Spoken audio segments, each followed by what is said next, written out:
So this famous actress saw her loved ones that had passed on, her dead grandmother. She really goes into detail on her near-death experience. And I just wanted to go through this with you because I have a lot of thoughts on this. There's been a lot of interviews on it, and I thought this is something I think I've always been fascinated with this particular interview. I thought we should go over it. So imagine you're 43 years old. You're one of the most beautiful actresses ever to hit Hollywood in modern times. It's Sharon Stone. So we all know the movie's Basic Instinct, right? That put her on the map. Casino, I think she was a legend in Casino. I think she did a great job. At that time in her life, she was living in a beautiful mansion, celebrity status through the roof, a beautiful son. Her career is still golden. And all of a sudden, in one instant, everything shifted in her life.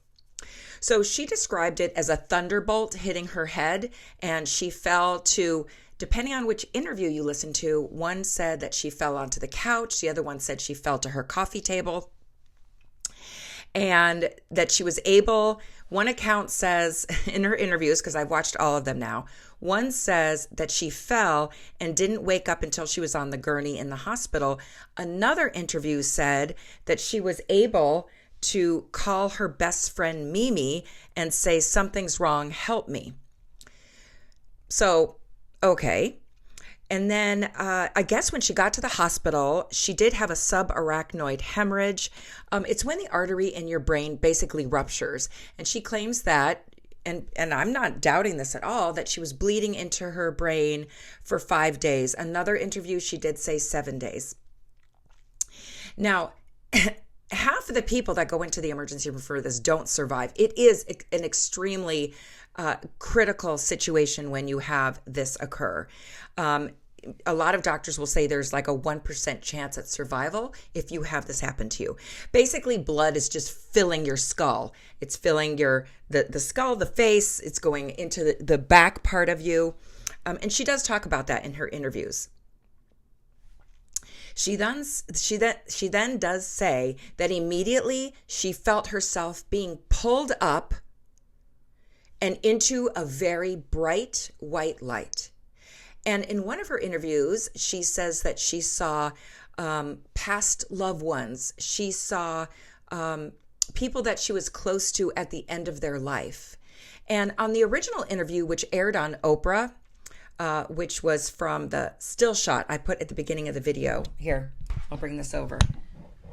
From this interview here. So if you're searching for her online, she has the white coat on with the very blonde hair. And that was the original interview. She started talking about her near-death experience. And so in that, she really kind of glossed over it versus subsequent interviews I'll talk about. But yes, saw the loved ones, saw the friends, and then said she felt a great sense of peace and well-being.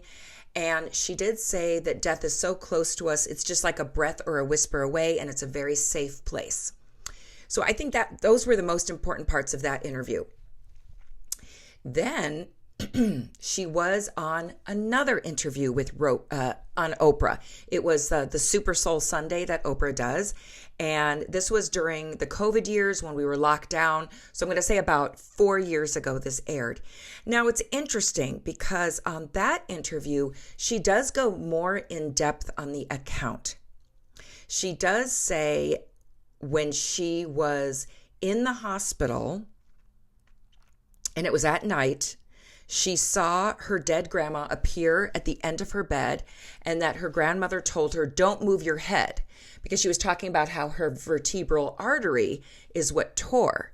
And so she said she had a stuffed animal and she kind of stuffed it back there so she wouldn't move her head. And she thinks that's what saved her.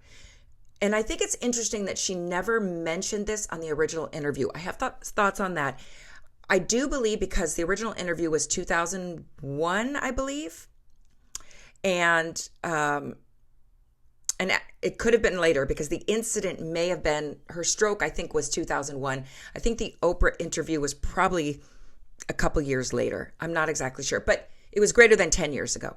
So on this latest one, she adds this story, and I think because we're living in a different time now where you see a lot more notable people speaking publicly about near-death experiences and all that. And I guess maybe she kept some things close to the vest. Plus, on that original Oprah interview, you only had so much time to talk. So, I'm going to give her credit for that. On this Super Soul interview, it's like an hour-long interview, so she really goes into it in depth. You can find that on YouTube also. And I think in that interview, she's about 62 years old. So the interesting thing I have found is across all the interviews, she's even been on Larry King talking about that.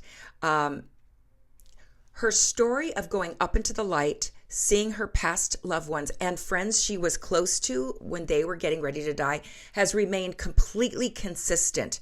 She doesn't say like, oh, I went into this beautiful glass crystal library, or, oh, I was able to review my past life, then I saw my deceased relatives, then I saw the face of God. Like, she never changes. It's always the same exact NDE story. So I believe she's telling the absolute truth of her experience. But what she does change is all the events in the hospital, because on the original Oprah interview, she said in the emergency room, she was laying on the gurney, the doctor came up to her and was very gentle, holding her face and saying, oh, you poor thing. And she was worried because there was no people rushing around. There was no emergency to wheel her off or whisk her off or do something. She said everyone was just very calm and saying, oh, you poor thing. Now, dramatic 180 shift on the newer Oprah interview, she said that the ER doctor came in, he's holding a fax from People magazine saying, I have a fax from People. We're rushing her right to emergency surgery where we're going to do exploration, brain exploration to see where this bleed's coming from.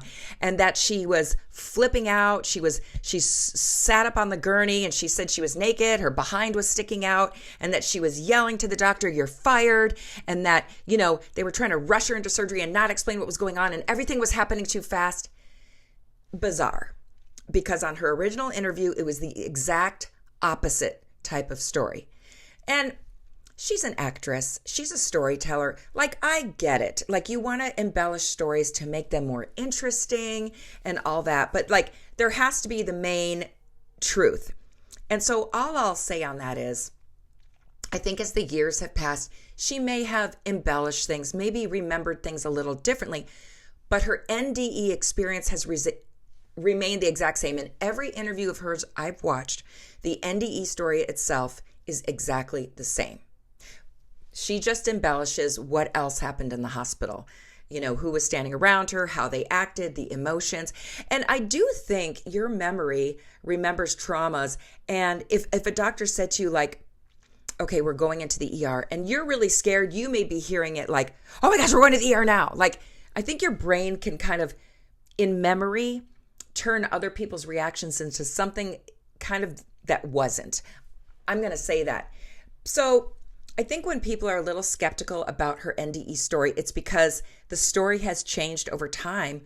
But her being pulled into the white light, seeing her dead relatives and friends, I guess the only thing she did change on the more recent interview, she said some of the friends and loved ones, she's like, it's like they were looking down at her. Like, as she was coming up into the white light, her friends were kind of looking down like, we're here waiting for you. She did add that to the story.